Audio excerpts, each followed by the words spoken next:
I'm going to call the meeting to order. Oh, Sandy is unable to make it. I thought she's the reason we're here at 2 o'clock in the afternoon. yeah, she couldn't make today for a different reason. Yeah. I don't know. She had something else that she couldn't make it. Okay, is there a motion and a second to approve the minutes of our April 30th meeting? I didn't look at it. I'm sure they're good. I wasn't here. Because I was delivering piglets, right? Or was I here? Okay, Was I here? is there a motion and a second? I'll make a motion. Okay. Who's good? I guess I'll second it. Okay, are there any errors or omissions? If not, all those in favor of accepting the April 30th minutes, signify by saying aye. Aye. Aye. Opposed? And I'll abstain because I wasn't here. Okay, all right. Trail updates. Susan, what's happening? We are meeting 2:30 this Friday. Will's Yep. gonna show us around. He's gonna show us the employee trail and the handicap, where that's gonna, I don't think anything has been done on that yet, right? The Right. handicapped accessible trail? I don't know. Somebody had said something about some stone dust. So whether No, they this- bought it, I don't know if it's been installed or not, but anyway, either the location of it or what's been done so far. Okay, all right. On that trail. That's Okay. 2:30. Good. Anything else? Nope. Okay. Next steps, the farmer survey. Okay. I had sent to everybody's got a copy of it here? This was the original survey that the first committee had worked on.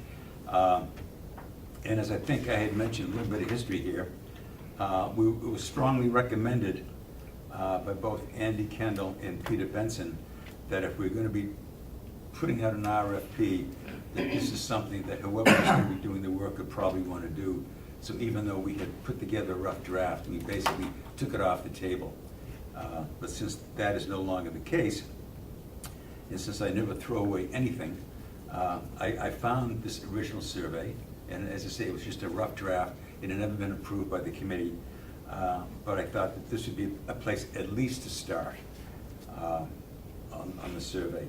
And I want to state right up front that having looked at this, there are some things that I would like to add to it, but why don't others go first? And as you can see, what we were trying to do with this first survey, was going on with the farmers, was basically get a sense of the county farm operation here. And doing that by talking with individual farmers as to the size of their operation, a little bit of the history of it, the crops that they were focusing on, what was the market value of the crops that they sold, and just some sort of a profile as to each farm. But as I say, that was as far as it went. So,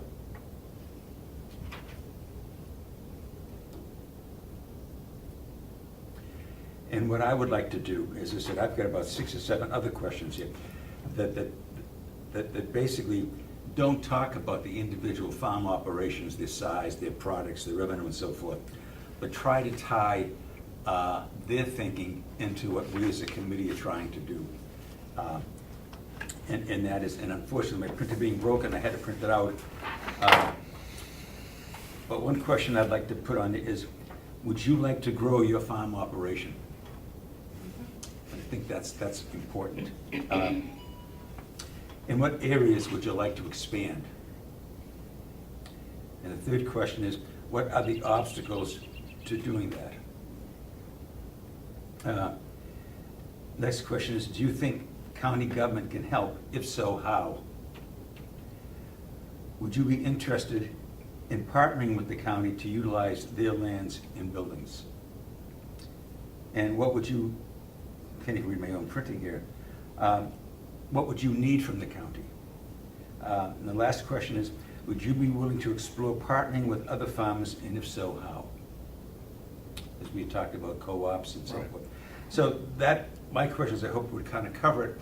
And as we had discussed in the past, to try to get a sense of how much interest there is among the farm community here in Carroll County with basically creating partnerships with the county and working together.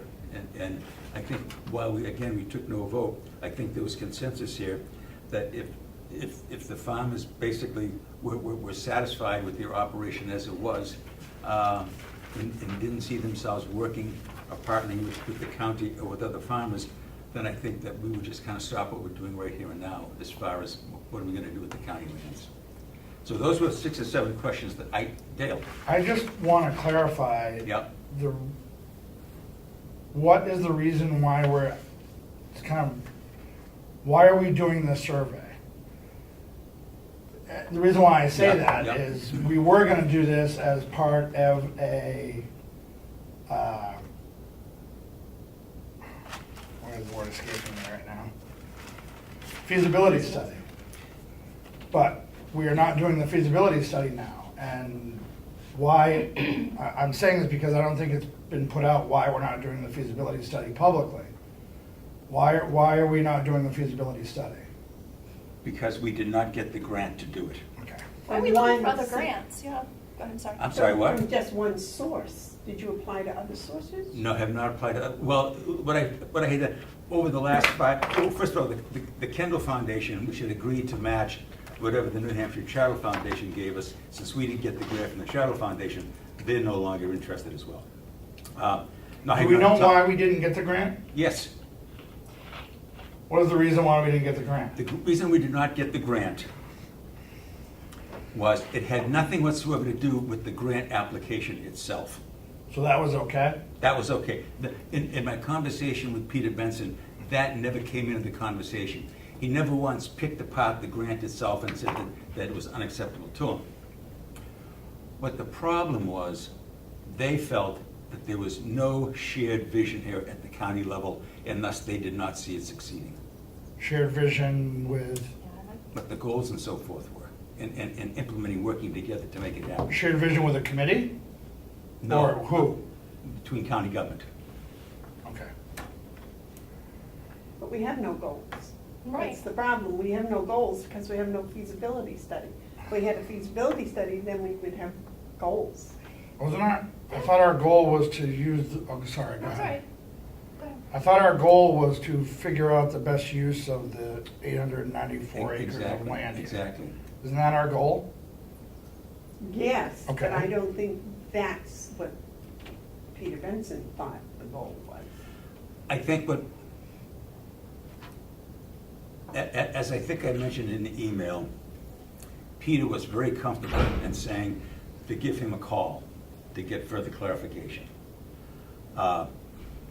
So I may not be doing justice to Peter's thinking. All I can say is that he said that he did not think that there was a shared vision.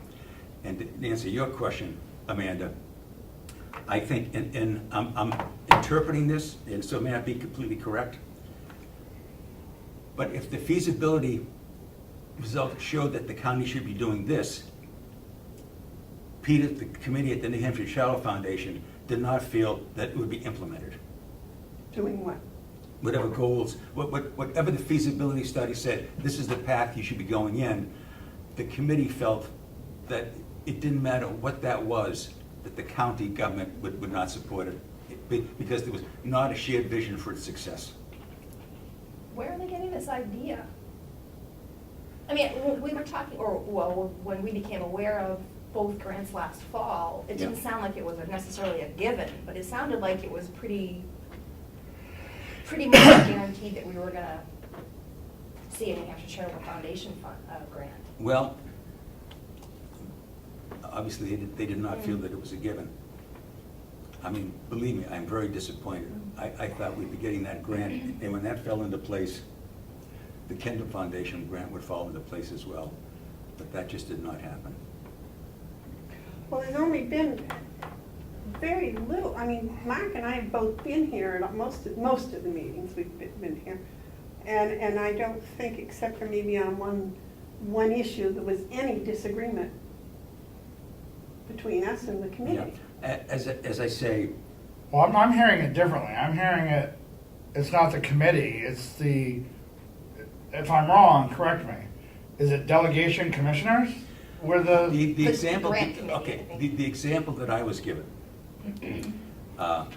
And Peter said, what we do is any grant application that comes before us, he said, we look at the governance behind this as to the ability of looking at this thing together and to move forward.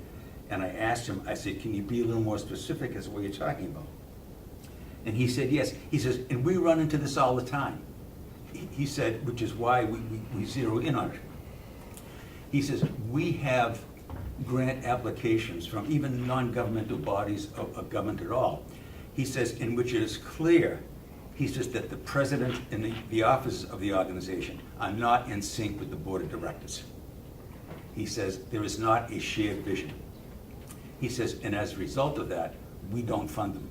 He's because we just see this thing happening. And I said, okay, I said, all right, how does that affect us? And he said, and historically, he says, we see that the commissioners and the delegation are not in sync on this. We don't see them as being in sync. I don't think that's right, because I think that the delegation and the commissioners are definitely in sync on wanting a feasibility study. The delegation put up $10,000.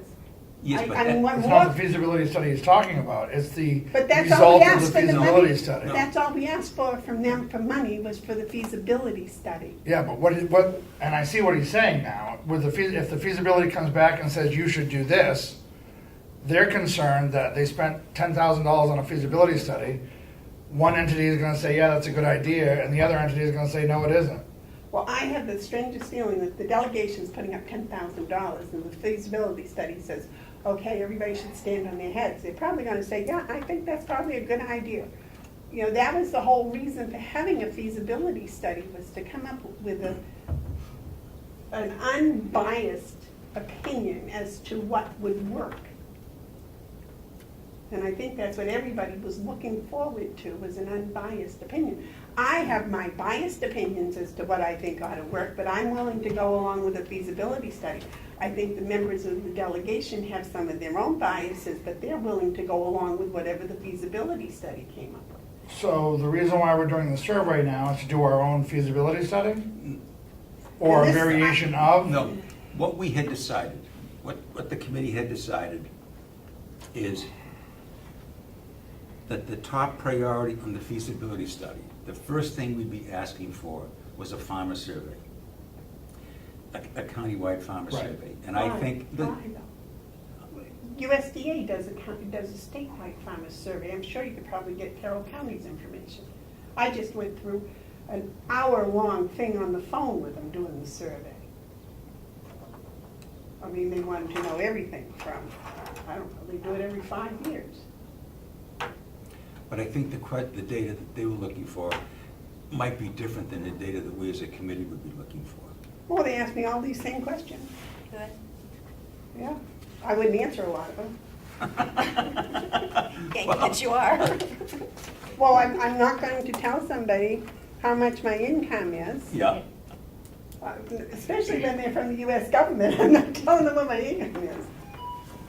but They can go look at my IRS report. But we had felt, and if I misinterpret some of this, then jump in.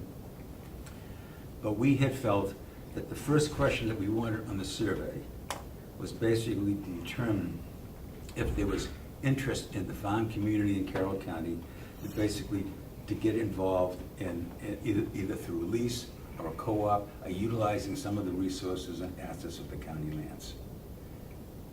And we said that if there was no interest at all, then some of the other things, then why continue to pursue agricultural production and getting back in there when it's been clear that the county is not going to get back into the farming business itself? So we needed other farmers to say, yes, I'd like to maybe lease some of the land. I'd like to utilize some of the resources that are here on the county land and so forth to partner with this. And if we didn't, so that was the link, and I thought that we as a committee had discussed that and agreed Oh, no, I agree. that the survey was important, and the results of the survey would determine what our next steps might be. So if we didn't get the grant, so therefore that would not be a question on the RFP to do, then we had two choices to say, well, we won't bother with that, what we felt was important, or secondly, based on some of the information that we had, we could explore doing the feasibility study, doing that question on the survey ourselves, to keep the ball moving. And these questions you feel address those issues? Some of them, some of the issues. We need to figure out what. Nowhere on here though do you say, I mean, you're asking somebody, what are you doing now? Not visions, not are you short on land, not. Well, do Steve you- has the other questions that he's written Well, down no, that he read aloud. as I said when I handed this out, this is just a rough draft to get us thinking about this. And This looks like it was geared for a food hub. well, that certainly had been part of the discussion. You And forget, the I'm a first math meeting. teacher, and so when it comes to surveys, they have to be totally unbiased. And this one just doesn't seem to be quote Okay, unbiased. all right. Let me ask you this, if it comes back, all these questions come back, and no one's interested in a food hub, how is it biased? It takes, it's one of the things we've discussed about doing here. There's no question on here about a food hub. And, but didn't you just say, without having it in front of me, and I don't, Oh, Oh, the last There you go. question is that, oh, I don't have that last question. that's in the back, in the back, It's on 4, okay. yeah. But, you know, if so, you're looking for information, then you have to have your whole survey be just information gathering for all different assets, all different sides. But I have an off the question thing. If instead of having us as a ad hoc subcommittee, Mhm. if we had been an independent LLC, would they have given us the money? I can't answer that question, Amanda, I don't know. What he did say to me was, he says, don't feel alone. He said there were 2 other counties that also had grant applications before us, and we denied them as well. So I would say that at least part of the psyche was, this is not the year to get involved in funding government programs. But as I say, in the conversation I had with him, and it was a lengthy conversation, not once did he ever mention anything about the grant application itself being flawed, or there were questions on it that they didn't understand, or we should have been more specific on this. He never went into the grant application at all. It was the sense that there was no collective vision, and therefore they doubted if the study was completed, that it would be implemented. That was their concern. Now we can sit and discuss that and argue with that all day. But that's their that- answer, so we gotta live with it. That's so the I decision that they understand. made, and unfortunately, we gotta live with it. And as to answer your other question, I've had conversations with USDA about doing feasibility studies, and unfortunately, USDA does not fund feasibility studies. Right. I talked with Bev Mason. I've talked with Christine Frost from the Northern Borders, asking her whether they do feasibility studies. And she says, no, we do not fund feasibility studies. I've talked with another organization that's, I think it's a part of USDA. It's in Dover, I think. I can't remember the fellow's name, but I've talked with him, and he said, boy, he says, that's it. He said, you're not gonna find many organizations that will fund feasibility studies. Now, however, in talking with Peter Benson, I asked him, I said, Peter, you've got far more experience and expertise on this than I do. Where do you think we should go? What other options do we have? And he said, something you may want to explore, hey Mark, something you may want to explore is, he said, trying to find a conservation-minded organization. He says, and explore partnering with them. He said, because if you're successful there, he said, they have far more access to revenue in other sources than, he says, that even we do at the Carroll Foundation. He said, but that's the only thing that I could think of. And I said, well, for instance, I said, conservation groups. I said, we have explored and discussed putting a lot of the land on conservation easement. And he says, well, there are other groups around the state. He's like the Society for the Protection of New Hampshire Forests. If you remember, we had Tom Howe up here. We took almost a whole meeting to discuss the avenues of conservation easement. He says, you may want to talk with him again, see if that's an avenue that you may want to pursue. He says, and if you do, he said, again, they may be able to get some funding for the feasibility study. He says, that's about the best thing that I can offer right now. So yes, I did not put all the eggs in that basket. I explored, talked with other nonprofits and non-governmental agencies to see about funding, and no matter which one I talked with, they said, not in the feasibility study. We just don't fund those.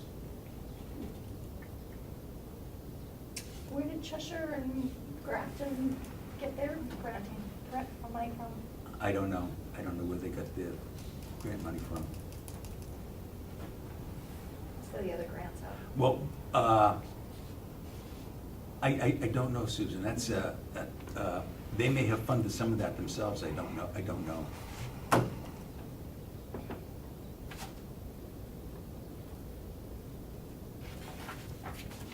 Thank you. That was my last copy. I'll give I'll that. share it with you. Okay. Nope, I got another one. Go ahead, take it, Thank Mark. you. So before we get into the survey, Yes.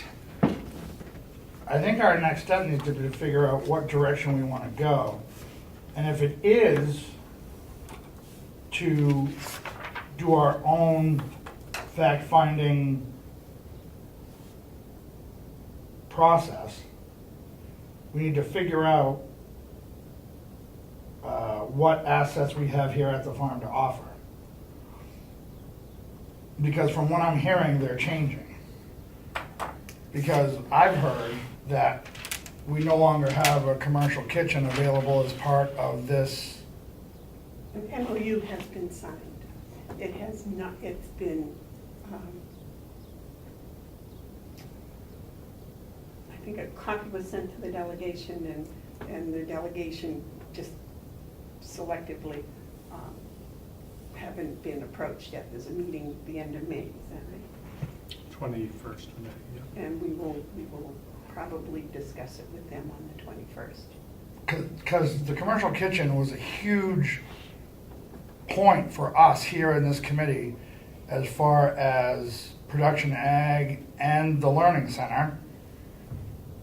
And it was never discussed in this forum about the commercial kitchen being rented out or leased. I'm trying to figure out why. We have an MOU. We have people came forward and they said, gee, we have people all the time come forward and they want to see about renting Right? the building. And they came forward, they said, we'd like to rent the building. We showed it to them. They said, okay. We said, well, if you're serious, then we need an MOU. And they came up with an MOU. The commissioners looked at it and said, okay. And with that, that gave them permission to bring in their contractors to look at the building and see if it met their needs or not. And that, I think, is where we are right now. Okay, so why wasn't that ever discussed in this, with this committee? Why would it be? Because of what I just said earlier, that the commercial kitchen was a huge selling point for both our agricultural learning center and our production ag, which we were gonna spend up to $20,000 on a feasibility study to do. And part of our goal here is to find the best use of the land and buildings. So when you lease a major portion of what we were trying to study, and it wasn't discussed with this group, I don't understand why it wasn't even brought up. It hasn't been leased. All there is. Well, no, We've had okay, but several MOUs. We're heading in that direction. Well, we've had several MOUs, and they fall through when they bring in their construction people and they look at the expense that's involved, and it just doesn't meet their needs. Okay, but So again, it's not a, I'm trying to figure out why it wasn't discussed with us, why it wasn't brought up to us here. well, it's brought up today, or it was brought up last meeting, the meeting before last. whenever. Right, but I So- thought Why would that have any bearing? I mean, does it change anything? well, if you lease a building potentially or a commercial kitchen for 10 years, and it affects two of the major things we were trying to study to see if it would work, Well, I don't see how production ag was going to be involved with that kitchen. I thought we talked about, and well, I didn't think, I know we talked about using that commercial kitchen for the farmers to, Added value. yeah, That was an option that would be there. right, but now it's not there. So that's why I would think it would be discussed here. And is leasing to this entity the best use for that commercial kitchen in the discussion of the best use for all the land? Well, I would not consider doing production ag on the property, having a whole lot to do with the kitchen. I don't think of farming and cooking as being associated. I'm sorry, that's just It might not be my cooking, thinking. but the example I like to bring up is with a blueberry patch. Let's say that blueberry patch got leased, and I don't even know where that stands. There were no applications for the lease. Okay, so let's just say it was leased for the sake of this discussion. And someone wants to pick the blueberries, and we have a commercial kitchen here. You can make jams in that commercial kitchen, you can make pies, you can do everything. When I can't do everything, you can do a lot of things to give yourself more value of those blueberries. For 4 weeks out of the year, yes. Correct. How does that compare with a 52-week lease? What if you have other farmers that are here doing production ag as a group that also could use that kitchen throughout the year? See, I'm not buying, I really don't think that that kitchen is of any connection with the farmers. They've had, down in Concord, the state put in a big, beautiful production kitchen, and what happened with it? I don't know. There weren't enough people that wanted to use it. Okay. People put So kitchens in their own homes, in their if you're off on that kitchens. one, But I mean, what about that's, the Agricultural Learning Center? Right. Which is something you were pretty strong about. right, but I assumed that was a drop-in thing. I didn't realize that was going to be a live-in 7-day-a-week feed them. It might not be 7 days a week, but it's part, We have a food kitchen here to feed people. We have a kitchen available to feed people. I think part of Dale's frustration, I think, at least for me also, is that a year's work of going and talking about, looking what we have for facility, and that's one of the buildings we have for facility. And then I think the concern is that we're not discussing back and forth where we're going with this. And then the decision's made to lease it year-round, and we don't know, where they came from. My understanding where they came from, and maybe it still can work out this way, is that they were cohabitating a kitchen that was, weren't they at the, in Ossipee at the Concerned Citizens Building?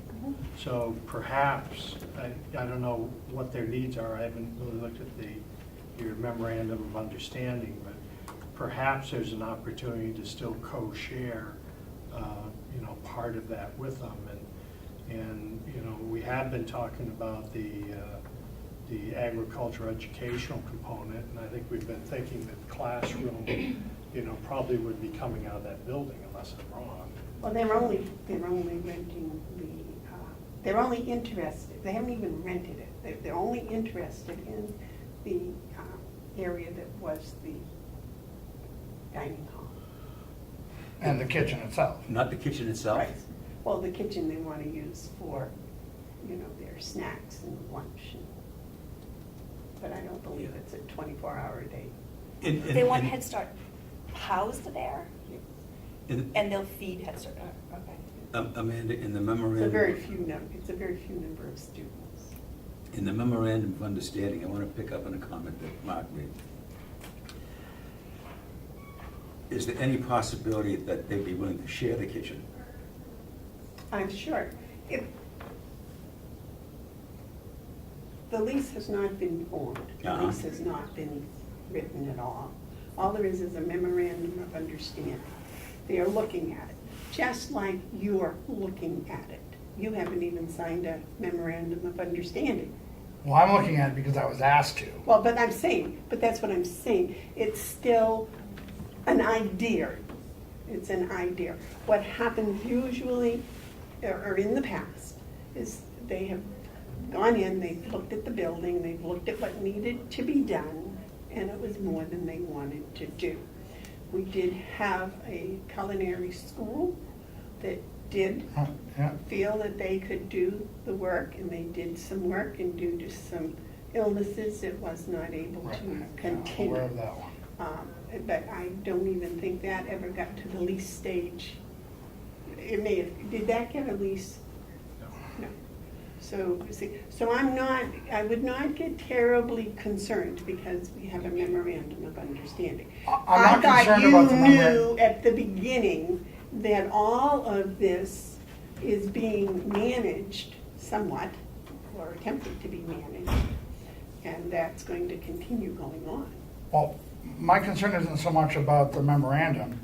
My concern was that like Mark said, we've been doing this for a year, and that's been a huge discussion point, is that commercial kitchen, as far as I'm concerned. And it wasn't, the discussion wasn't even, we weren't even allowed to hear a You discussion didn't or realize that it had participate. been, that building has been up for rent from Yes, day one? it's not, you're missing what I'm saying. What I'm saying is, I know it's been up for rent, I know it's been available, and I know that it needs to be work done before it's leased. I know all that. Okay.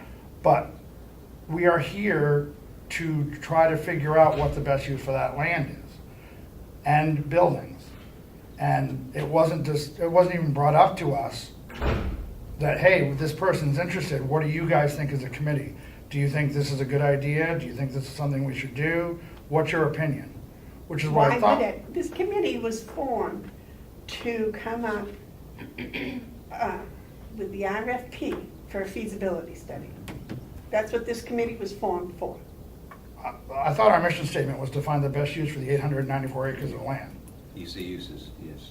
Well, the committee, if you go back to the commissioners' meeting, Commissioner Hounsel formed an ad hoc committee to do the RFP for the feasibility study. And the feasibility study was supposed to find the best uses. The feasibility study was supposed to address our mission statement. So why did we discuss anything else other than the feasibility study for a year?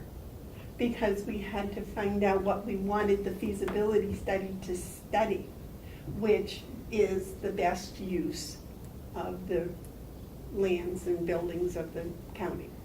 So if we're only here to do an RFP for the feasibility study, how did we get the okay for the trails? Because that was something that we said would be a best use and could be on the feasibility study, but we didn't feel was necessary to spend the money to make it part of the feasibility study. But that wasn't our job, though, was to do that. From what you're saying, our job was to do an RFP, period. I believe that's correct. So, For the again, feasibility study, but here the problem is what do we ask for the feasibility study? okay, but that gets me back to my point. How are we allowed to go ahead with the trails when our job, from what you just said, was just to do an RFP, period, end of discussion? Because the trails would have been part of the RFP, because we thought that was the best use of some of the So land. if we decided that, wouldn't that, according to what you're saying, the commissioner's job would be to do the trails? If we decided here, That's what was brought, we came up to the conclusion, we said, okay, this should be part of the RFP, but then we said, well, that really is not necessary to spend money to do that. So we took the idea to the commissioners, and the commissioners said, well, that's an excellent idea. And then they said, would you like to continue working on it? but that's not our job. No, but that's what they asked Susan to do with her subcommittee, and she said yes. Okay. And that's when it was brought up at that meeting, Well, I was there, I remember. that there should be an LLC formed that would oversee these things. That's why I was asking if there was an LLC, if they would be more apt to give us money for a feasibility study than if it was just an ad hoc subcommittee. And as I said, I can't answer that. Yeah. I mean, that. Well, I can cycle answer is- that, I think from trying to understand what you said. Mhm. It had, us not getting the grant had nothing to do with this subcommittee, with this committee.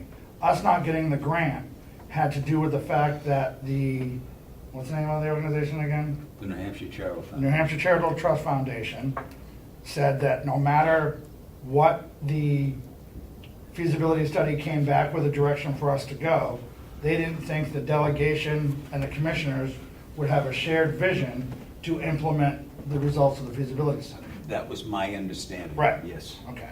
So it had nothing to do with this committee. It was the differences between the delegation and the commissioners. They thought there was too much, and I'm paraphrasing, and I'm using my own words here, but the job wouldn't get done between the two entities. They questioned, they had questions about that, yes. That was my understanding.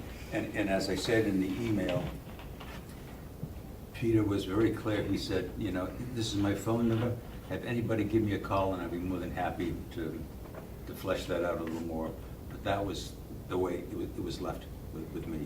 Yeah. So that brings me to this point. So if we got denied for the grant, and our job is to write the RFP for the feasibility study, are we done? Well, we can Because still from what- continue with those things that wouldn't need to be part of a feasibility study, like the trails. Yeah, what we had done, But then that's not our charge. Right. Unless we're willing to right, take on the mission. the decision that we had made is based on the 3 listening sessions. And we spent meeting after meeting going down through there. Yeah. And the decision that we made is that what was it that we felt we did not have enough experience, expertise, and so forth on to do ourselves. And so we put together a list of those things that we did not feel we can do. And out of that, and that list basically was comprised of the Agricultural Learning Center and potential use for agricultural production. Production. Not done by the county. Right. But by a Right. partnership, either by farmers who might be interested through leasing or a co-op or partnering with the county. Everything else as we went down through, we felt that we had the expertise to do ourselves, and the top of that list was the Trails Network. And we basically have done that. So to say that it was never part of the feasibility study, it was going to be part of the feasibility study, only it was that part of the feasibility study that we were going to be doing ourselves. Well, but that's, from what Amanda just said, that's not our job, To what? to do it ourselves. Our job was to write the RFP for the feasibility study. Well, there's nothing. Period. Well, as you recall, Susan made an outstanding exception. No, I'm not debating that. But Yeah. from what Amanda just said, Yeah. our job was to write the RFP, period. That's it, correct? And then the commissioners asked Susie's subcommittee if they would like to continue working on the trails, because they'd done such a wonderful job and they had so much knowledge, and it wasn't gonna cost anything. Well, I know she's done, that's not what I'm debating. But what I'm debating is, I was under the impression this whole time I've been on this committee, that we were here to find our mission statement, to find the best use of the 894 acres of land, not just strictly to write the RFP for the feasibility study. Well, those uses would be determined by the feasibility study I itself. understand that. Yeah, okay. But all the discussions we've had about things we could do on our own are null and void, because that wasn't what we were put together to do. Am I reading that? Unless we're specifically asked by the commissioners Exactly. to continue. So Dale, I just want to be I sure that I understand his confusion, because I have the same problem with the feasibility study, because, you know, the last committee came up with something to have a feasibility study about. And I thought it was very narrow, and that we should open it up. And everybody here agreed at the beginning that that was fine, and we should look at everything. Mhm. And then we found out there were some things that we could actually do a feasibility study. So actually, if you want to think of, that was part of the RFP that we could have written, and the answer would have been what we did, without spending any money. The RFP that needs to have the money, though, the part of the RFP that needs to have the money is the stuff that, I don't know if, we didn't feel as a committee that we had the expertise to do. that was the decision that we made. And those were the two things, the Agricultural Learning Center and the broader picture of exploring ways to agricultural production here on the county lands. Those were two areas that we felt this is beyond us. If I'm understanding you correctly, Dale, you're taking a very, I'm not saying it's wrong, but you're taking a very narrow scope. You're saying that, okay, if I understand, since we're not gonna get the funding to do the feasibility study, then basically we're all done. No, that was a question I posed. I didn't say, I said, are we all done? I don't want to be done. I've invested a lot of time and effort into Let me this. ask you a question then. Okay, we're here today on the agenda is basically to explore us putting together the survey. Okay, and I approached that the same way as we made the decision to basically put together a use for the trails. So how do you see us exploring doing a survey on our own now, not putting out in a feasibility study, but doing it on our own? How do you see that different than basically us taking on, doing a use for the trail? Well, I think that's a question for the commissioners to see if that's an appropriate with what they want this subcommittee to do. I would say that if, and again, I hate beating a dead horse, no pun intended, but if they wanted us to do the RFP and we're not doing it now because we didn't get the grant money, do the commissioners still want us to do this without a feasibility study? I don't think getting money had anything to do with their wanting an RFP for a feasibility study. What does that mean, Amanda? They wanted this committee, I believe, to write an RFP Right? for a feasibility study. So the feasibility study, what that feasibility study is our charge. Because we can't have a request, an RFP for something we don't know what we want. That's like saying, oh, Mark, you want to give me a price? And he's like, for what? He needs to know. He needs to know if I want a septic system, how big the house is, and where I want it put, and if, there's a lot involved in what goes into that request for proposal. And I think that feasibility study is what the commissioners thought this committee was going to do. We would look at all of this, and then when we request the when we did an RFP, it would outline what we wanted them to look at. Was it, for example, if we asked for a feasibility study on the blueberry field, some of the questions might be, do we need to enlarge the blueberry field? Do we need to move the blueberry field? Do we need to change the breeds? And then whoever was doing the feasibility study would be able to survey and say, okay, what varieties of blueberries do the general public want? And they'd do a survey of the general public to see what kind of varieties, and they would come back and they would say, no, everybody likes Northlands and that's what you've got, so you don't need to change your varieties. Or that's the specifics, I think, that a feasibility, the RFP, you're going to have to write kind of what that feasibility study is going to look at. Now, to say, okay, we're going to put the Agricultural Learning Center in the feasibility study. Well, that's wonderful, but we have to give them what kind of an agricultural learning center are we talking about? Are we talking about one with plants? Are we talking about one that goes year-round? Are we talking about one with animals? Are we talking about one where people come and stay for 2 weeks at a time? Are we talking about something where they drop in? They come every Monday for 6 weeks? Or, I think that's the type of thing that when we put it out for a feasibility study, that we have to have some guidelines. Okay, so if I'm understanding you correctly, and correct me if I'm wrong, because I might be, do you want us, as the commissioners would like us to still write an RFP, for these two, the Agricultural Learning Center and the Production Ag, but then Even- wait for the money to come in later after we write the RFP and we go But I for a don't- grant again? I'm not sure that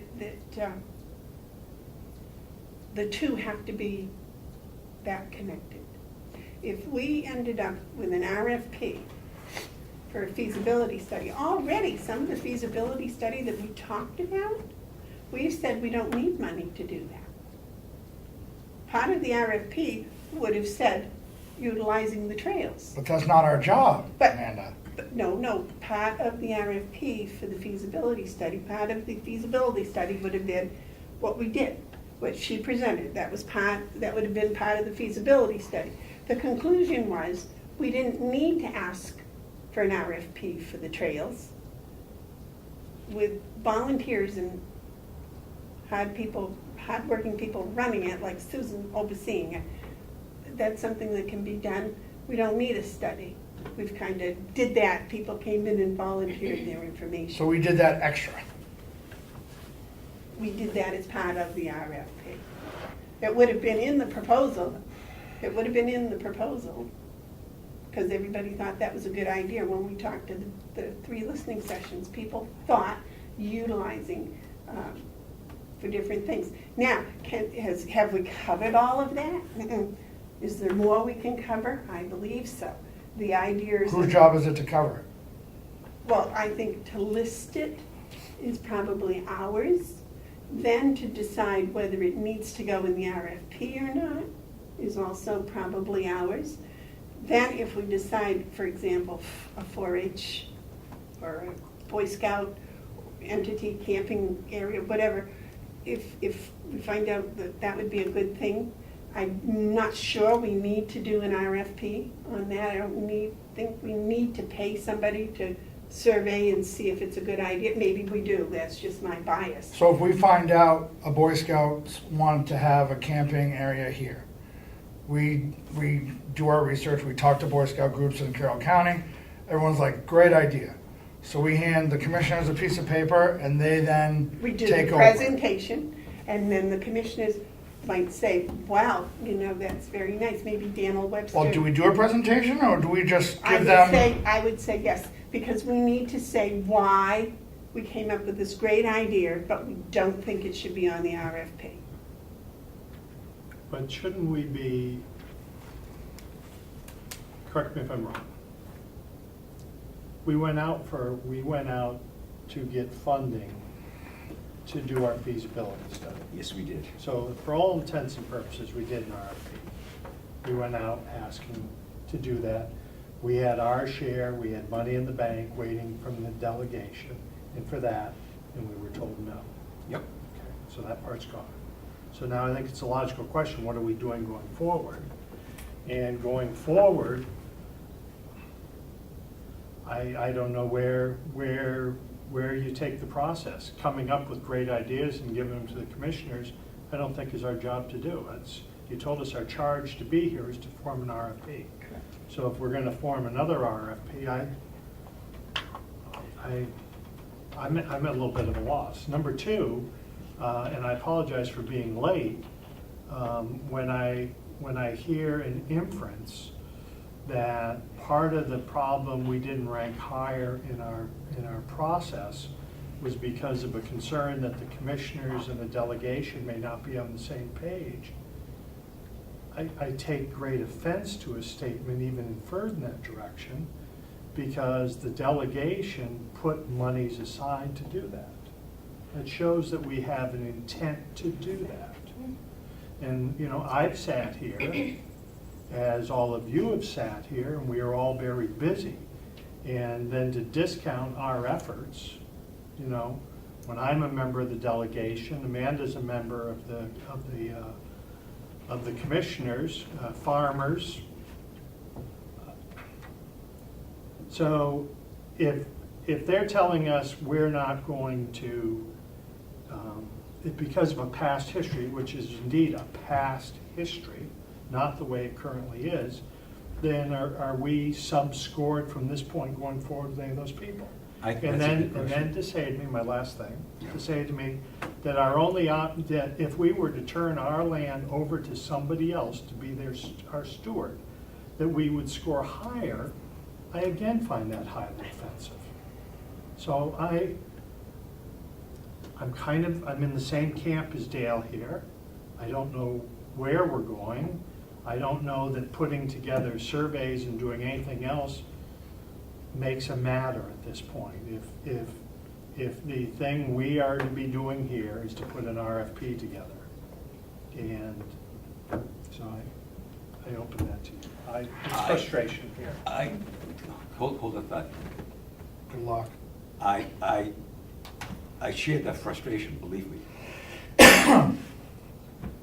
But I question the need for us to continue to spend time putting together an RFP when, at least at this whole grant cycle, we're not gonna be getting, you know, there are no other grant opportunities at this point in time. And after the months and months of meeting, I was under the impression that in narrowing down all those potential uses, all we're gonna be putting on the RFP, which in my opinion is dead at this point in time, is basically the Ag Learning Center and agricultural production. Those were the two things. So for us to continue, now what we may want to explore is, are there other avenues such as you mentioned, you know, Girl Scout, Boy Scout, campground here and so forth, whatever, which were not gonna be part of the RFP, then those may be avenues that we want to pursue. But to continue to work on an RFP when we already know what is going to be on that RFP at this point in time, to continue to pursue that when there are no funding opportunities, in my humble opinion, is a waste of time. However, if we want to explore some of those other uses that were not going to be part of the RFP and spend time on those, I'm more than happy to do it. The reason I had brought up the survey was because at the last two meetings, what we had discussed was that ag production part was a big part of the RFP. It was a big part of that. And we had discussed whether there was going to be, if there was no interest in the county farm community to become involved with that ag production part of it, then why spend money doing something that we already know beforehand what the answer is going to be? I mean, without the farm community, either to lease the property, use the commercial kitchen, for some sort of a co-op partnership with the county, if there was no interest in that whatsoever, then why would we continue to do the ag production part of the feasibility study? What is the ag production? I don't know. That's what I thought we were trying to do, was to define what the ag production involved. Because I'm not sure, my opinion of ag production is you go out, you plow and harrow, and you plant 5 acres of pumpkins, and you come in and you harvest the pumpkins and you sell the pumpkins. That's ag production in my opinion. Yep. The other part of that is you have 10 sheep, they have lambs in the spring, you shear them, you sell the wool, you sell the lambs. That's ag production. The younger generation has a different opinion apparently, and that is it includes not only producing the raw product, but doing value added to it and selling the value-added product.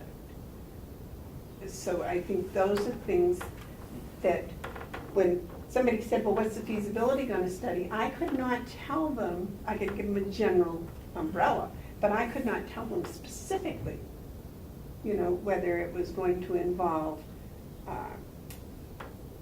2-acre garden plots that were going to be rented, whether it was going to be involved 10 acres that somebody could rent for a hops field for 20 years. I did not know those answers. Which is why, and I still remember my other thought, but this is a different one. Yep. Which is why You I went too said far. back 3 months ago or 4 months ago that we should find out if there's interest, find out who that interest is from, and have them do their study to see what they needed. Then we could have a clearer picture of what this land would be used for, how it would be used, what would be planted, how much of it, how many sheep, how many chickens. That's why I said that 3 or 4 months ago, that if we got the interest first and they would do their study to figure out what they wanted, then we would have a clearer picture. But we didn't choose to go that direction. We chose to go the direction of doing our own study and then looking for interest from the public. So the only way to make that clear about what the land's going to be used is to A, figure out if there's interest. If there isn't any interest, we need to go to plan B, C, and D. But if there is, we need to figure out what they want and then see if we can supply it. Because it's hard to say, oh, we're going to have this parcel over here for 100 sheep, but we don't have any interest in 100 sheep. Or we have this parcel of 5 acres for pumpkins, And that but was no one my wants to grow argument pumpkins. at the beginning about this survey. This survey asks what people are doing now, not what they want to do, not what their Yeah. handicaps It would are. start the discussion. Yeah, no, Amanda, I That agree was with my that. thing That- about the survey, but I think Mark is right, you know, if the request for the proposal for the feasibility study means we have to define the feasibility study, then fine, we still have a job. But if the request for proposal is all we were working on, and that's dead, then Well, we're out. the request. Can I go back to my point that I had that you made me hold on because Sure. it pertains to this? I don't want you to forget it again. I didn't forget it this time. Okay. Could we have or could you go back to the commissioners and say, look, we're at a crossroads here. Do we want this committee to do this on their own? Or because like Mark said, we've already kind of written an RFP, we can't go any more forward with it.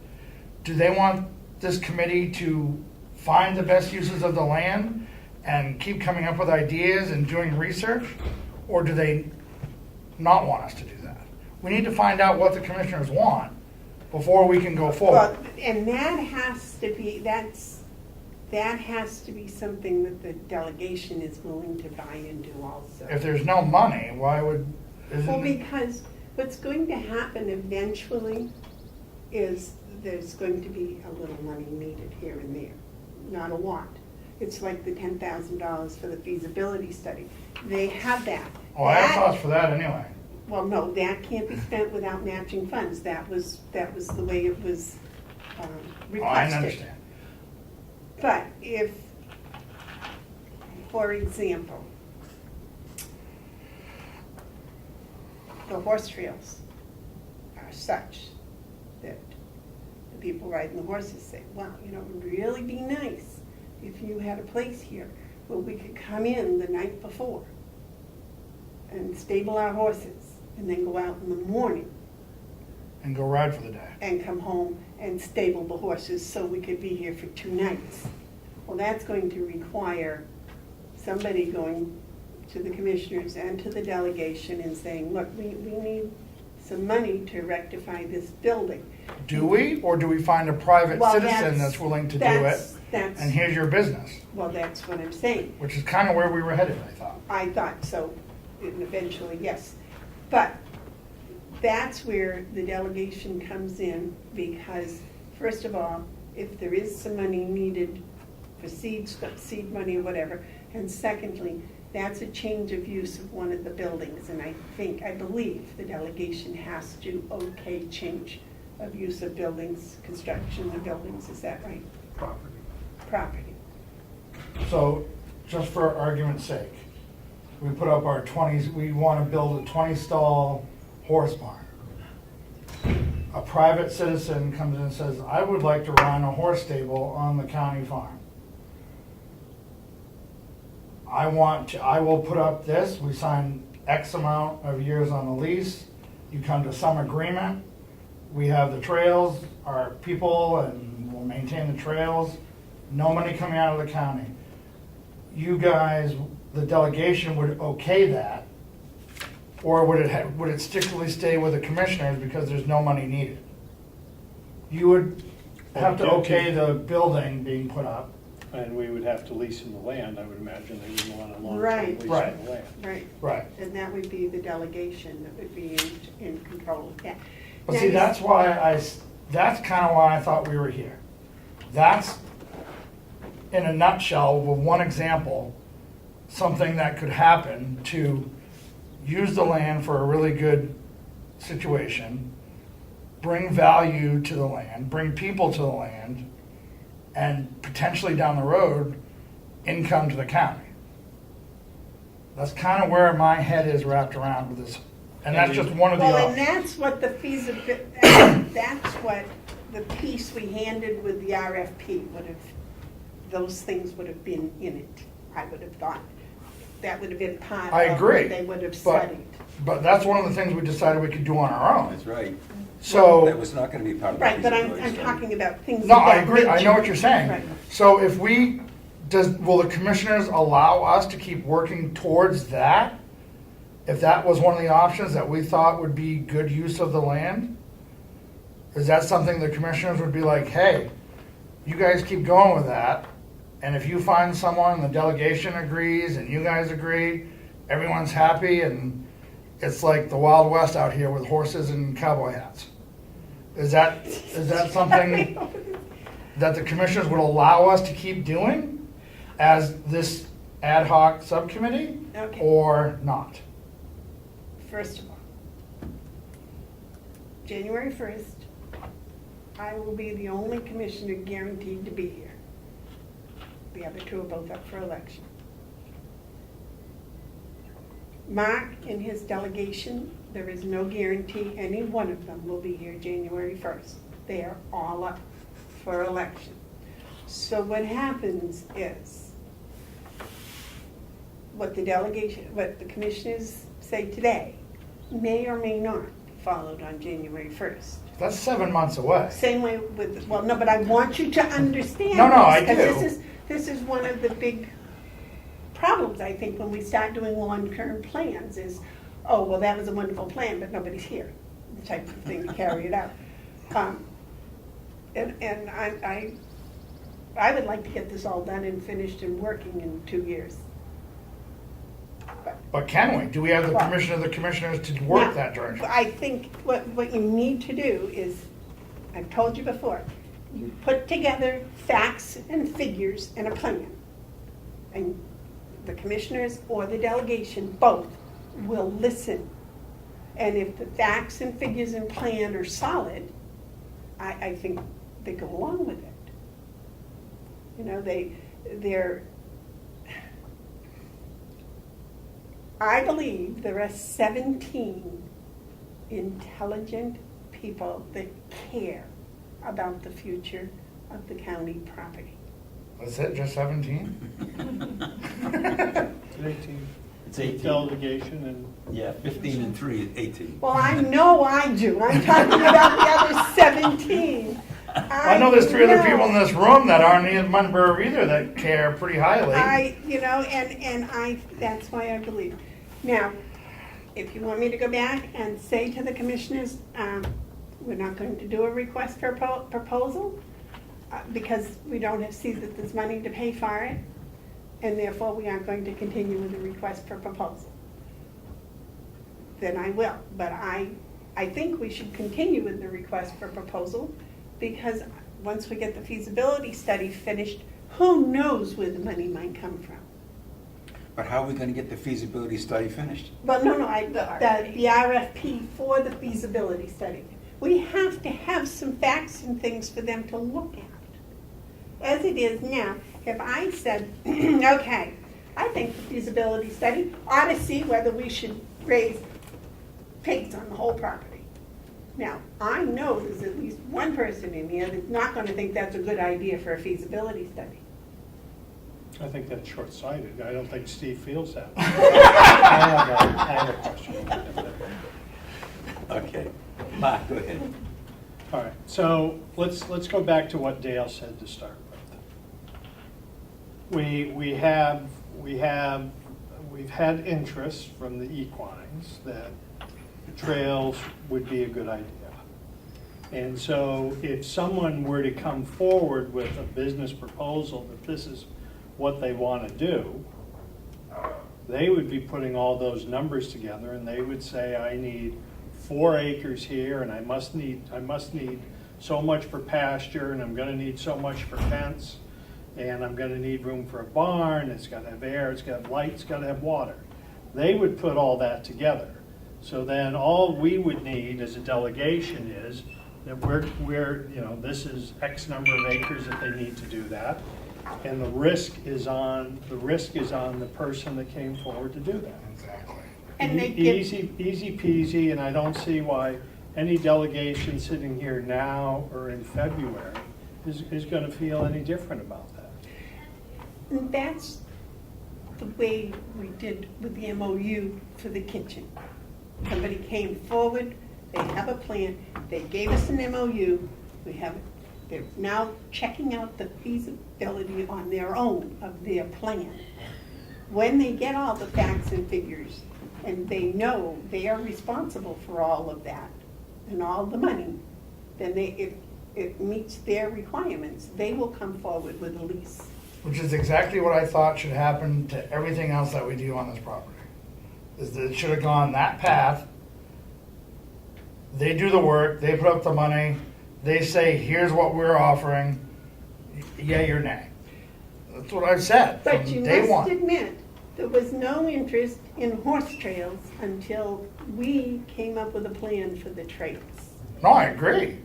But now there's huge, from what we've gathered for information and facts, there is a lot of interest. So do I think that's out of the realm of possibility to have a 20-stall horse barn here? No. I don't think that. I think it's feasible. There's the word. Do I need to spend 10 grand to find out? No.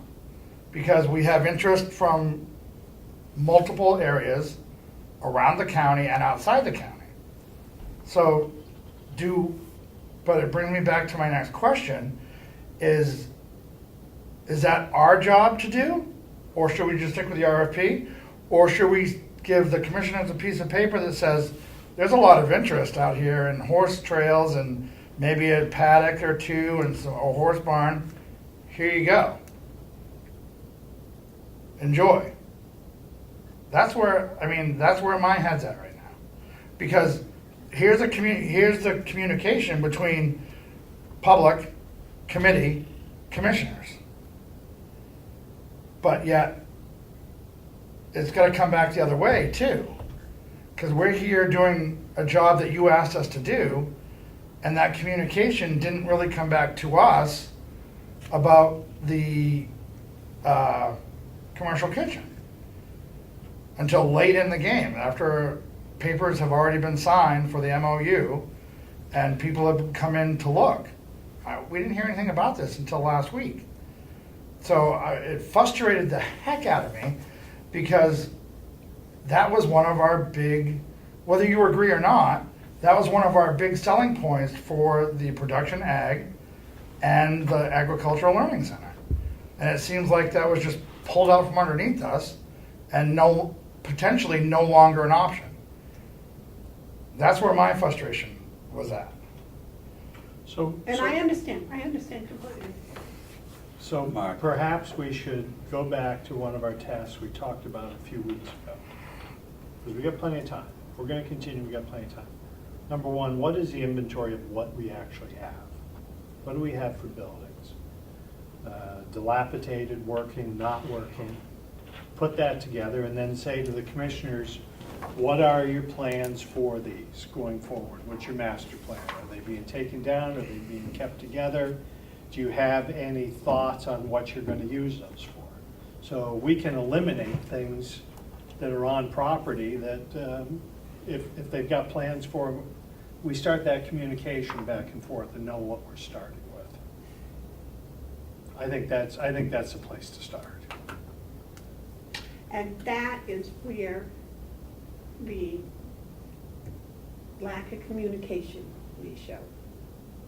Because the first response is going to be, we don't have any money to paint the building, okay? We don't need money. But no, when we do the inventory and you come to the commissioners and you say, okay, what's your plans for this building? Now, I am a great believer in 10-year plans, but right now, the only plan here is for the energy audit and improvement, the energy improvement. But Amanda, we don't need a plan. We just need to know what we have so we can offer it in whatever shape it is in to a private entity. Well, yes, And then they come back with a plan that says, we're gonna paint it, we're gonna do this, we're gonna do that. Well, Mark said he wanted to know what the commissioner's plan for the Well, various buildings we would would be. have an inventory. Right. Yeah, I agree. And we would say, here's what we have, but we'll share it with the commissioners. And do you have plans for those Oh, buildings? okay, I see what you're saying now. Do you Got have it. already? Because if you've got plans to rehab the old cow barn, tell us now. If your plan is to demolish it finally after 20 years of neglect, tell us that now. And that's a starting point. So like Dale says, if someone wants to consider rehabbing a building for some purpose, whether it's food stores, or cows, or sheep, or whatever it is, they could then go take a look at those facilities and say, hey, this makes sense for me or not. Right. But our biggest jewel was that building, and that jewel may be gone. Now, there'll be some. Only, not the whole building, but all of the rest of only- it, that the would only be good part classrooms. of that building. Well, That's basically it. the The rest- only good part of that building. So There is a lot of so let's say you move forward and Head Start takes over that. Okay? So now we end up with 2 wings, X number of square feet, that goes on the list. We go through the barns, we go through the barn that's used for the hay and so forth, and we go through that. We know we have, it's something as simple as how many acres are the hay production right now. Blueberries sit on X number of acres, and that's pulled together. I don't see that costs any money. So who's going to do this survey?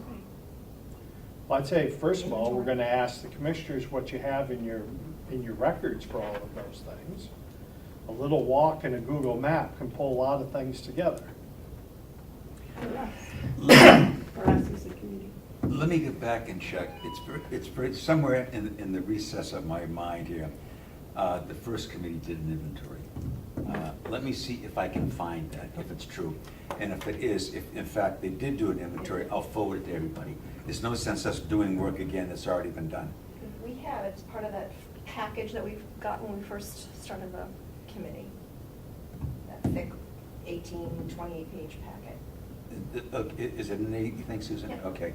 I think it is. I think the inventory, again, I think the inventory even included the equipment that was on the It did, on yeah. the property, tractors and. Condition and age. Yes, and- everything. Mhm. So I think the inventory was complete, was pretty complete. And I think, so, would you just email me, if you go home and you find, yes, it's there, send it to us. But if you just email me, then I won't go look through my records to try to find it. But I'm pretty sure it's there. So that would, if so, then that work's been done. Can I change the subject a little bit? Sure. Okay. You stated earlier, Amanda, that there's been no interest in the blueberry patch, correct? Do the commissioners have a plan for the blueberry patch now? Okay, what is the plan? The plan is they're being trimmed, if they haven't already been trimmed. UNH Extension gave a lesson, Right, yeah. A A class. couple Saturdays ago. and then some of the people stayed later and worked on it, and since it's been being trimmed. The sawdust has been ordered to go around the bottom, the spray has been ordered, and the fertilizer has been ordered, and some stuff to work on the pH around the edges has been ordered. One of the commissioners has volunteered to set up some way of selling the berries, getting them picked and sold. So that we can at least, at the very least, have an accurate count of how many berries are being produced out there. And hopefully, we'll have income enough to offset the $1,000 that was spent for all of the.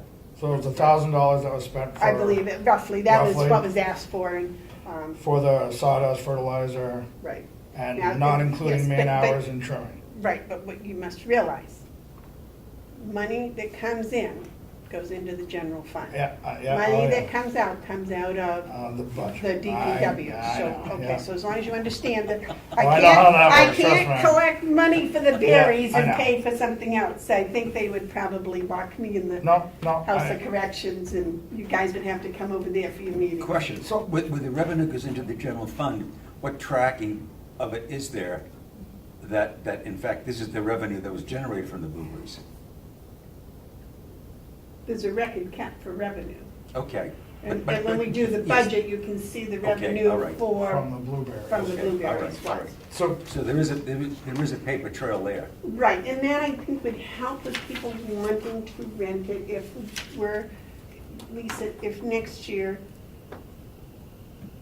if it was said in the proposal for the lease, that in the year 2018, X number of quarts of blueberries were picked. Then they've got something to say, all right, so this is maybe worth my effort to come and do this. Did Dale finish up? We started down this road. yeah. Yeah. Okay, sorry, Steve. So, we came up with an idea here 2 weeks ago and talked about it again last week about doing a sort of like Save Our Blueberry Patch type initiative where we would go out and try to find donations for fertilizer and things needed and find local businesses that would help us with that. Look at nonprofits who might want to come in and help us with that in exchange for picking, harvesting, selling blueberries. Is that something the commissioners might be interested in doing for this year? Not the donations, because we've found, hopefully we've found the money to cover the cost of getting it started. What we are looking for, or the commissioner that volunteered to see about getting it picked and sold, is groups that would like to come and pick and be paid in blueberries. Paid in blueberries. So, for example, They Boy could sell them. Scouts. Boy Scouts might want to come. Right. And they, for every 5 blueberry, at 5 quarts they pick, they get 1 quart they can sell. Or whatever, when I figure out better. So are you the commissioner that's Yes, volunteered? I'm the commissioner, yes, Okay. I am. I So, have these broad shoulders. and- Is this something we could use? I see this as an opportunity to get some positive PR, some goodwill, something. Again, the blueberry patch is what we have to work with because that's the only thing, the trails. But that's something we have that is tangible, that we have the permission of the commissioners to sort of do what we've decided to do. And I think it would be beneficial to everybody, including me sitting in this chair, that if we could make it kind of a big deal, as big a deal as we can make a 1,150 plant blueberry patch, I think it would help everybody. If we could, even, so get it into the papers, get it into something that we can show, do a story about, hey, we have this blueberry, because again, we've said, not a lot of people probably realize there's a 1,150 plant blueberry patch down here. And if we can get it out there and show, look at these kids, and we have this, and these people are coming to help, and all this stuff. Well, it If we has to make be it a big little deal. organized, it has to be. No, I understand that. Organized, you can't have people running up and down. I understand it, but you can't do it yourself either. So I think if you get volunteers to help you do it and get it out there to the public, I think you'll get help, maybe, hopefully. Well, Plus, one of the first places I'm going to go are to the farmers markets and the people in the farmers markets and see if they would like to pick and pay with blueberries, so that, or if they would be interested in buying blueberries so that they could sell them at their farmers market. would it be better though to do a nonprofit with kids? You miss. No, I'm not missing. Here we go. Boy Scouts. Right. I guess they're not Boy Scouts anymore, but Scouts of America. We say, listen, we would like to offer this No, opportunity. I know to what you." you're saying. So they come in and every 5 Or whatever number we come quarts up they with. pick or whatever. The commissioners come up We with. give them a quart and they get to either keep it, sell it, whatever. The 4 quarts that they picked, we sell to Sandy that's going to a farmer's market. Now, do we sell them for the same price no. We sell them wholesale. She takes them to the farmer's market. She said these come from the county farm. These are, locally raised. And she sells them, she makes whatever profit she needs to make on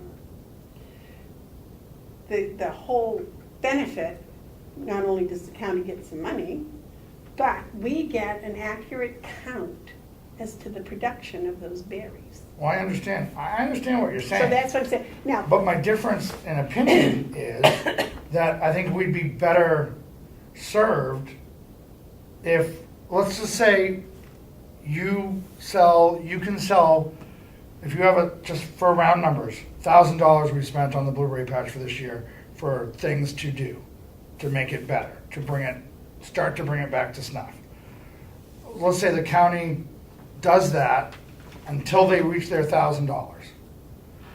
And then whatever I think nonprofits are a big thing because we can it benefits all sides. It's a good PR, it's good relationship building, and it could open it up for more nonprofit involvement in the farm, later dates for different activities.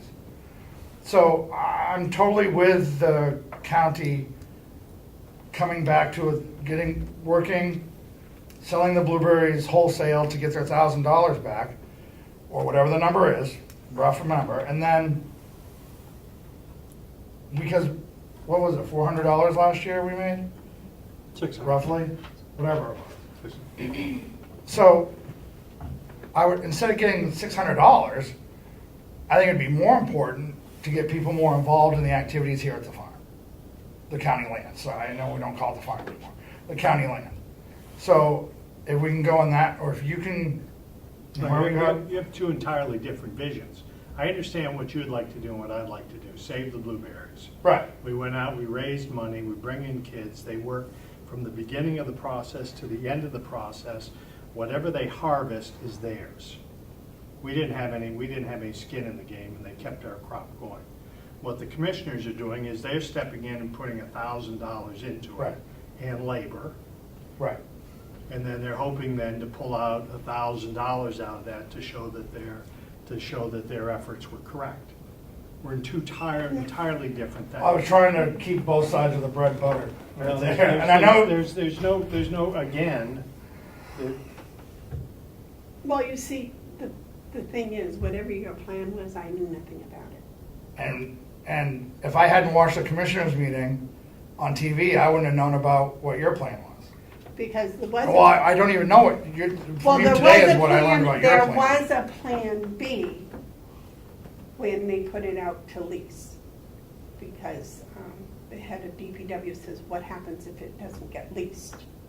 And the plan B was, we will find someplace the money to keep it going and improve it. So next year there will be more of an interest in getting it leased. Now, I put it on the Carroll County Farmers site. I talked to people when they were here they did all the farmers market people bring their scales here and have them adjusted and everything. I talked to them that day, showed them where the blueberries were. Some of them went over and looked at the plants and looked at it.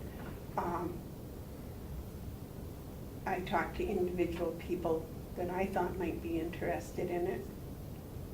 And UH Co-op.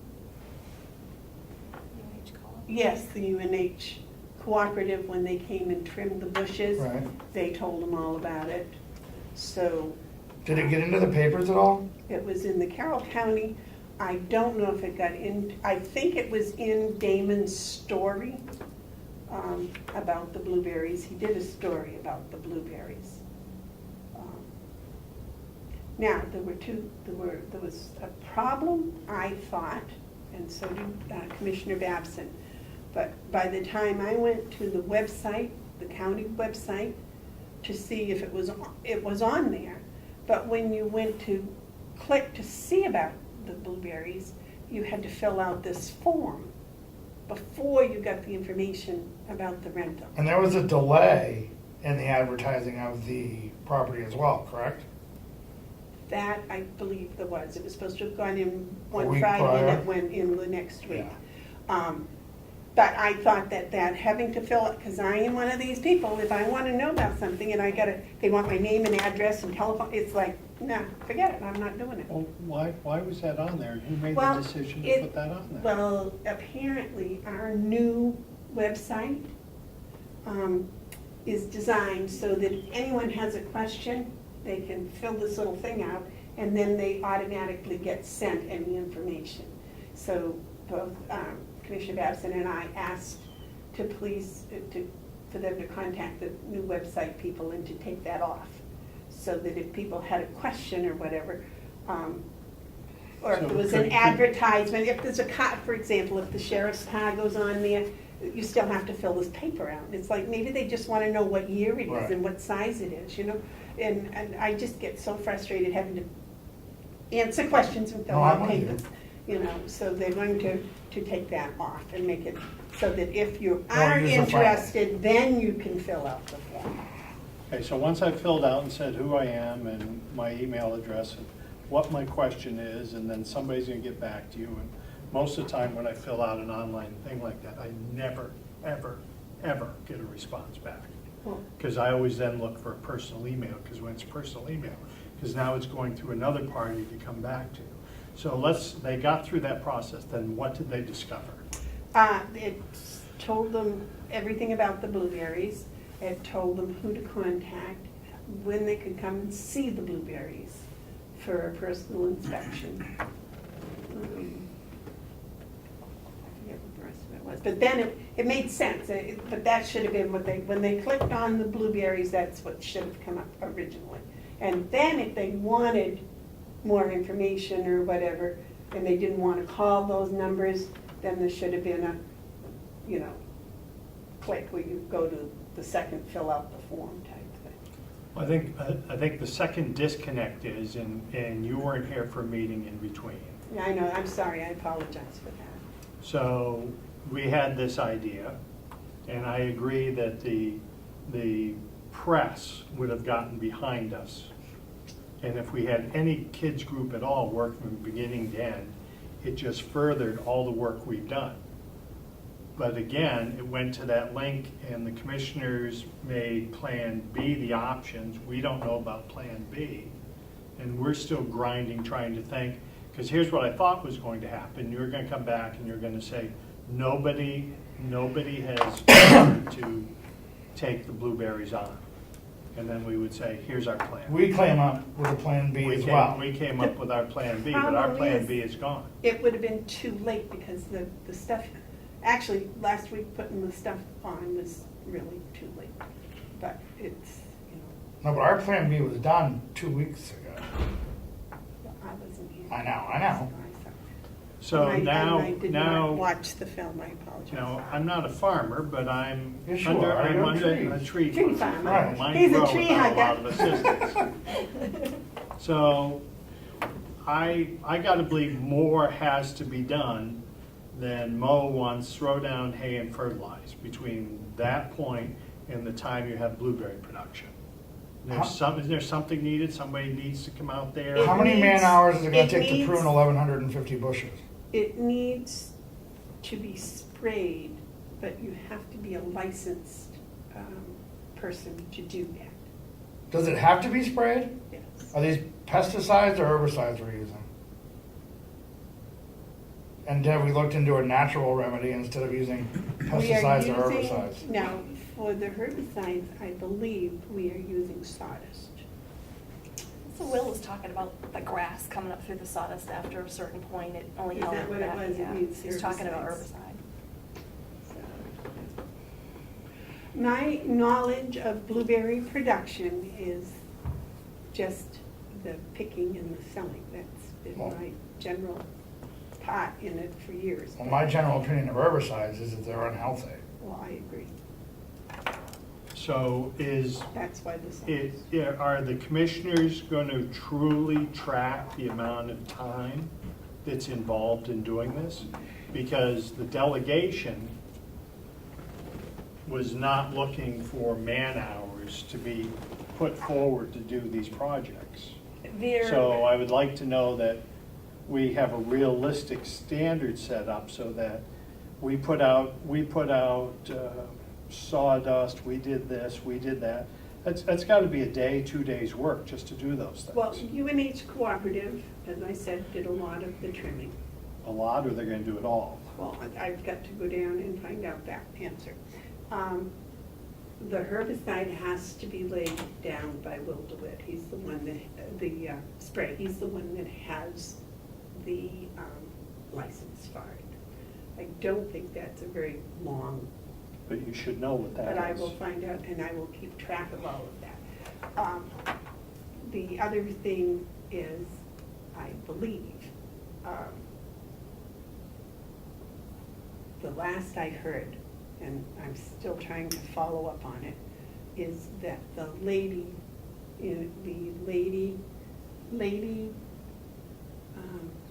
residents of the House of Correction that can go outside to work will do the mowing and the work.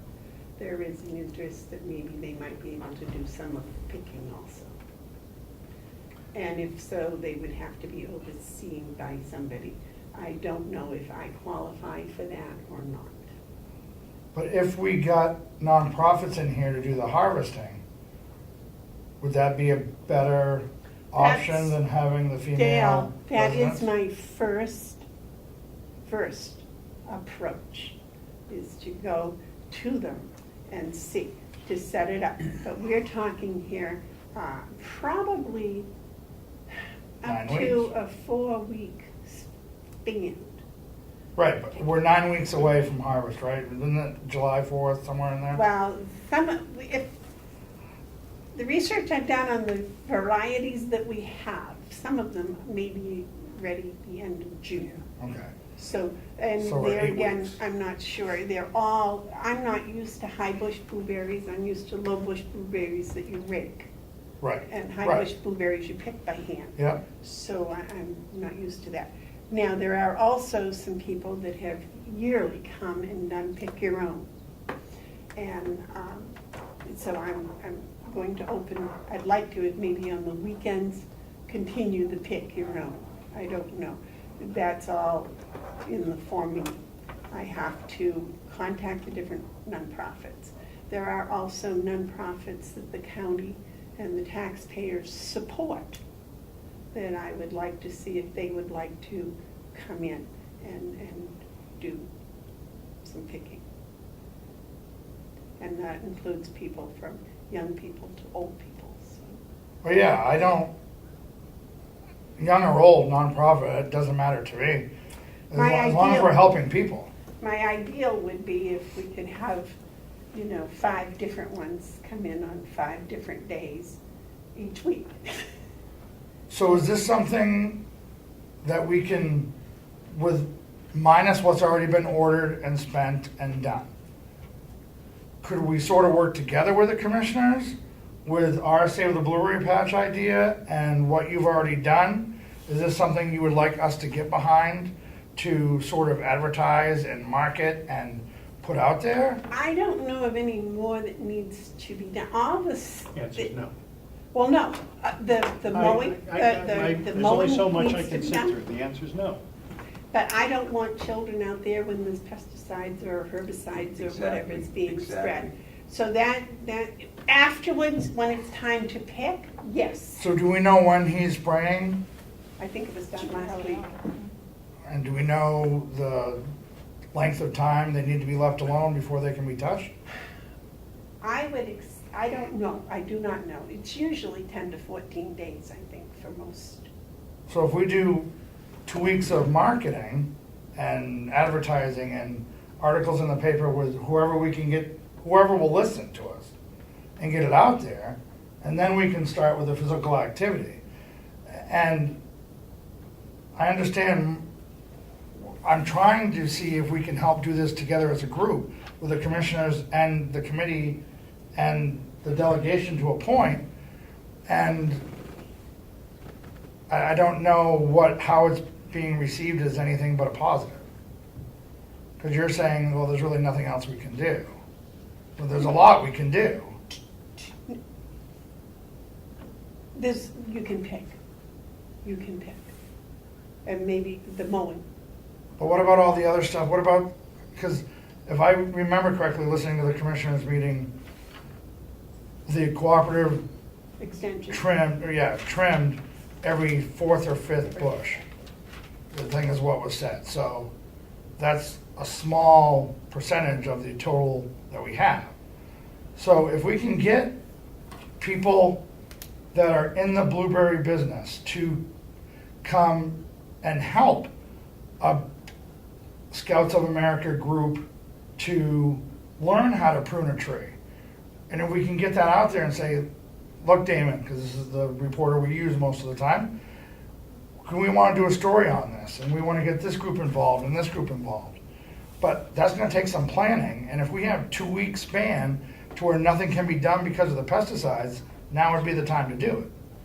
And then after the 2 week span is up and that blueberry patch becomes an area where we can enter again. I don't know about blueberries, but I know apple trees, you can't prune them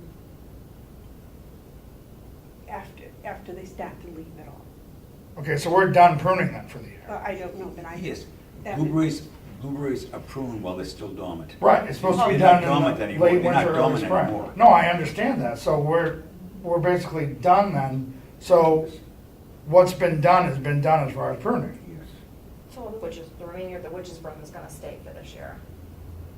Which from what I gathered, and I haven't gone over there to look this spring, 80% is of the pretty bushes prominent. still. The witch's broom is pretty prominent over there. That was a question. I don't. Prominent over I there? don't Question. have the answer. I was not under that impression, but. I don't Okay. know. It depends. I don't know the answer. But I do know that they need to be picked, and I do know that that was given to me for my responsibility to pick them and find homes for them. And I thought it would be nice if we found homes that paid money for them. But that's just because I try to make money at my farming. And I try to make money at mine too. I don't And- know what that comment meant, but Well, yeah, no, I but try to make I money do, too. and I feel really responsible to the taxpayers that we take this asset and we turn it into a profitable asset somehow. Profit doesn't always mean money in the bank. Whether it means renting, leasing it out, and having someone take care of it and pay us money to lease it, or whether it be, having some sort of an exchange of blueberries for picking or things of that. I feel as though it's more important to make money than to save something and use it for its best value and interest. Everything comes back to we need to make money.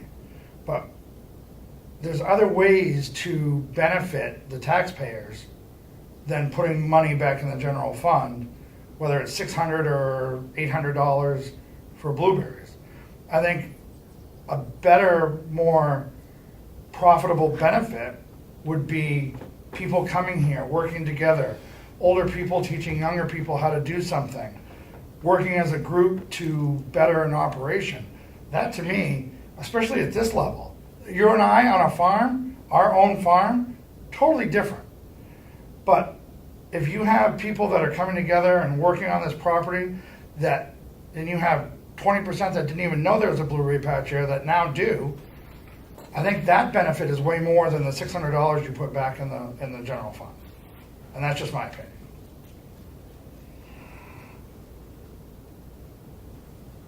Can we quote you on that deal? Well, no, I'll say the same thing. It was, the intention, our hope, was to identify a project that we could win with. Blueberries is what we identified. It was, let's go out and see if we can lease it, and if we can't, let's not lose what we have. And that was our goal. So nobody wanted to do it. Then our thought was, let's build up an educational opportunity. Let's pull people together, and let's let them go at it. Whatever comes of it, the worst thing that could happen is our blueberries were cared for. The mulching got done, the fertilizing, whatever had to be done got done. And we, as a delegation, would cast to the wind $600 because we just spent $1,000, and I'll bet we're going to spend another $1,000 in labor before we get there. So now we've thrown good money after bad when our hope was to do something different. And that's where we need the group to either come together. You know, the commissioners made a decision, which you're more than welcome to do, to spend money and to spend resources to protect $600 worth of income. May I suggest that we look at a long-term plan instead? That's what we're looking at. Well, no, because you were coming up with something, because I didn't hear it 2 weeks ago. A week later, something else that had already been in place was enacted. So, and that plan sounded very good now in retrospect, but if I had known a week ago or 2 weeks ago, and if you had gotten the materials donated, did you have things donated already? Well, no, because we don't have the authority to go out and do that. Okay. We needed to ask permission from the commissioners. So what I'm saying is, let's look at a long-range plan. Let's look at next spring. No, what we were looking to do, I think, was to, like Mark said, the worst that could happen was our blueberry patch would improve, which would in turn. Based on the fact, if you've got those donations, if you've got those people to come forward, and people sometimes don't do that in a week's notice. See? No, I understand So what I'm that. saying is, let's come up with a plan for a year from now. Let's come up with a plan for maybe this fall. You wanna do the same thing and plant 3 acres of pumpkins So and that's harvest them in the not- fall? This- It's entirely different discussion. Let's go back to this, and I'll. Before you, I just have to leave, Yes. so I just wanted to tell you, I So gotta do go to I. Ossipee. Okay.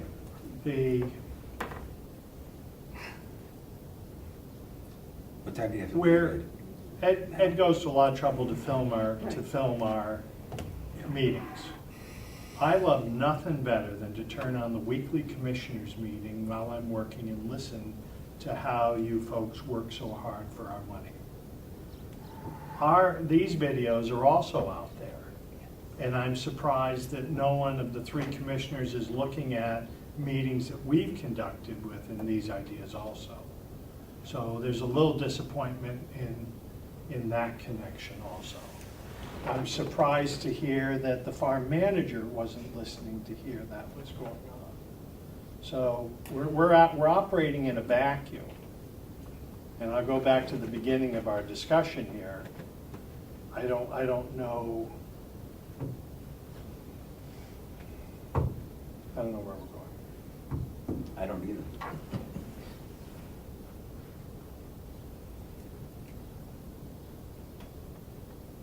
But I would ask, as sitting here as a delegation member and also as someone that lives in the county, that the commissioners take great strides to find out how much money and time is required for this. So that it was 6 hours of putting out this, and we had 5 people from the jail that were helping us, but we had a supervisor was there, and we had a farm person. And we, you know, so we have a realistic picture. That's Because my goal. $1,000 spent and $1,000 brought in doesn't tell you what the picture is. So I commend the commissioners for moving forward, and I just hope that they will document where, you know, the time spent. And the goal is so that next spring, when we do put out a lease, somebody will realize that it is a valuable thing and they should respond to that. Well, someone could have taken the lease right now for a penny, we would have given it to them.